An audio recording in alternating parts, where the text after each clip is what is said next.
Assalamualaikum warahmatullahi wabarakatuh. Perkenalkan, saya Muhammad Raja, NIM 5020210077 dari Universitas Muhammadiyah Palembang. Di sini saya akan menjelaskan bab 1 tugas mandiri mengenai Kapita Selekta Hukum Pidana yang diampu oleh dosen Dr. Hasan Mulkan. Materi yang akan dibahas ialah 1. Pengertian Kapita Hukum Pidana. 2. Pengertian hukum pidana. 3. Pembagian hukum pidana. 4. Tujuan hukum pidana. 5. Fungsi hukum pidana. Dan 6. Sumber hukum pidana. Kapita Selekta Hukum Pidana. 1. Pengertian Kapita Hukum Pidana. Kapita Selekta Hukum Pidana merupakan salah satu mata kuliah konsentrasi hukum pidana yang mengkaji tentang berbagai permasalahan aktual dalam hukum pidana yang sering terjadi dalam kehidupan masyarakat, serta mengkaji berbagai perkembangan peraturan perundang-undangan baru di bidang hukum pidana, terutama permasalahan aktual dan perundang-undangan yang belum masuk ke dalam ranah mata kuliah lain. Kapita Selekta Hukum Pidana merupakan kumpulan hukum pidana yang terseleksi didasari oleh beberapa pertimbangan, yaitu 1. Perkembangan hukum pidana formil atau material. 2. Perkembangan globalisasi khusus kepidanaan. Dan 3. Aktualisasi pada masa sekarang. Pengertian hukum pidana. Hukum pidana adalah peraturan hukum mengenai pidana.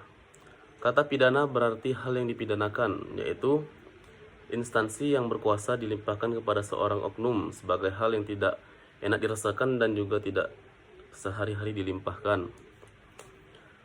Hukum pidana terdiri dari norma-norma yang berisi keharusan dan larang-larangan yang telah dikaitkan dengan suatu sanksi berupa hukuman, yakni suatu penderitaan yang bersifat khusus. Dengan demikian juga dapat dikatakan bahwa hukum pidana itu merupakan suatu sistem norma-norma yang menentukan terhadap tindakan-tindakan yang mana hal melakukan sesuatu atau tidak melakukan sesuatu, di mana terdapat suatu keharusan untuk melakukan sesuatu, dan dalam hal keadaan-keadaan bagaimana hukum itu dapat dijatuhkan, serta hukuman bagaimana yang dapat dijatuhkan bagi tindakan-tindakan tersebut. Pembagian hukum pidana. Hukum pidana dapat dibagi atau dibedakan dari berbagai segi, antara lain sebagai berikut.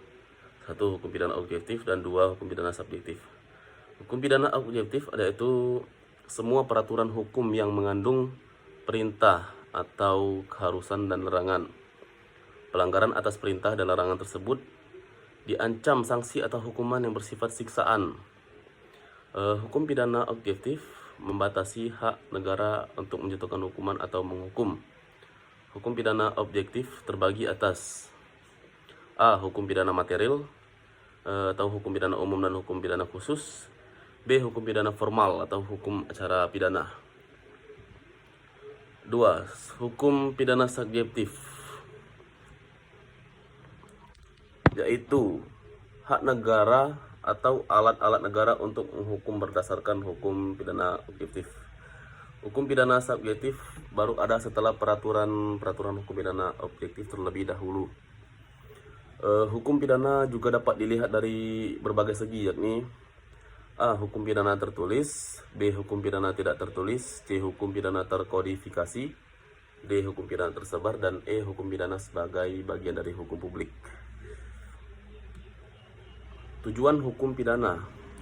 Tujuan hukum pidana pada umumnya adalah untuk melindungi kepentingan orang, perseorangan atau individu, atau hak asasi manusia, dan melindungi kepentingan masyarakat dan negara dengan pertimbangan yang serasi dari kejahatan atau tindakan tercela di suatu pihak.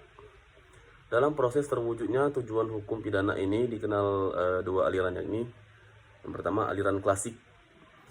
Menurut aliran klasik, tujuan susunan hukum pidana adalah melindungi individu dari kekuasaan penguasa atau negara yang sewenang-wenang.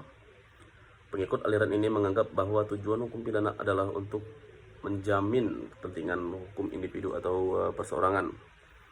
Yang kedua, aliran modern.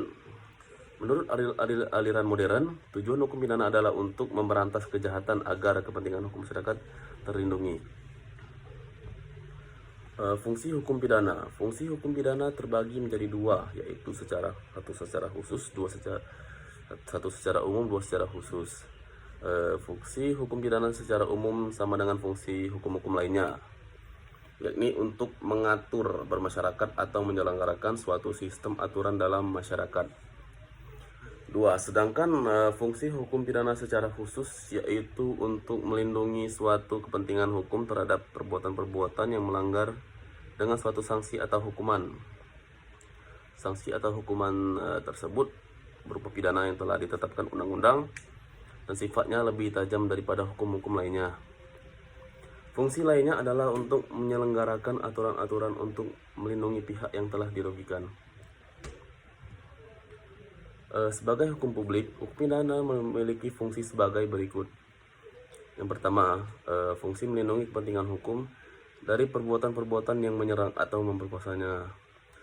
Kepentingan hukum yang wajib dilindungi ada 3 macam, yaitu kepentingan hukum perorangan. Misalnya, kepentingan hukum terhadap hak hidup atau nyawa, kepentingan hukum atas hak tubuh, kepentingan hukum akan hak milik benda, kepentingan hukum terhadap harga diri dan nama baik, kepentingan hukum terhadap rasa susila. B. Kepentingan hukum masyarakat, misalnya kepentingan hukum terhadap keamanan dan ketertiban umum, ketertiban lalu lintas di jalan raya. C. Kepentingan hukum negara, misalnya kepentingan hukum terhadap keamanan dan keselamatan negara, kepentingan hukum terhadap negara-negara sahabat, kepentingan hukum terhadap martabat negara dan wakilnya. Fungsi 2. Fungsi legitimasi negara. Fungsi hukum pidana yang dimaksud adalah memberikan legitimasi bagi negara agar negara dapat menjalankan fungsi menegakkan dan melindungi kepentingan hukum dengan sebaik-baiknya. Fungsi ini terutama terdapat dalam hukum acara pidana yang telah dikodifikasikan dengan Kitab Undang-Undang Hukum Acara Pidana yang telah dikodifikasikan dengan Kitab Undang-Undang Hukum Acara Pidana atau KUHP, yakni Undang-Undang Nomor 8 Tahun 1981. Ketiga, fungsi mengatur dan membatasi kekuasaan negara.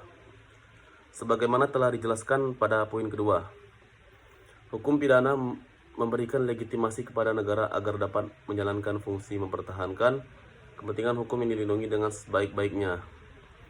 Dengan demikian, negara memiliki hak dan kekuasaan yang amat besar.